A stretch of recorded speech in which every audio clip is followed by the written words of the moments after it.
First came Time Out, then there was Event, and finally City Limits. But can 3-into-1 listings market really go? Time Out has been out the longest. Its founder, Tony Elliott, survivor of a bitter industrial dispute that kept his paper off the street for months. And while Time Out remained out, others cheerfully made plans.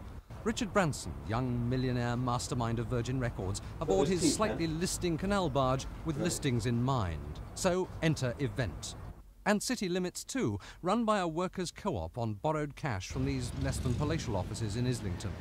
Now the battle of the bookstalls is on in earnest. Flip through all three in a pile, and only an expert eye will spot the difference. Each one is 50p to buy. Ask the bosses about circulation, Time Out, Event, City Limits.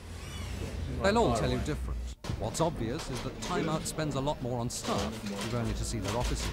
What's clear is that Richard Branson is rich enough to buy them out, and he wants to, or something like it. Well, there's different kinds of possibilities, but one possibility would be to have, one building which ran both Event and Time Out, and you then push the two magazines, one say slightly more upmarket and one slightly more downmarket. But the Time Out founder pooh-poohs the rumours. They're purely rumours. I mean, Rich and I have known each other for some time, and there'd be no reason for us to merge. I mean, it'd be a question of, I think it's really a question of Richard closing down Event forever. Which would leave the City Limits team struggling to maintain their share, or wouldn't? I think we all have the will to survive, but whether we all have the techniques to do it is another matter, perhaps. Are those people around? But Branson has the money. Branson is prepared to cut the price of his magazine in half if necessary in the circulation war.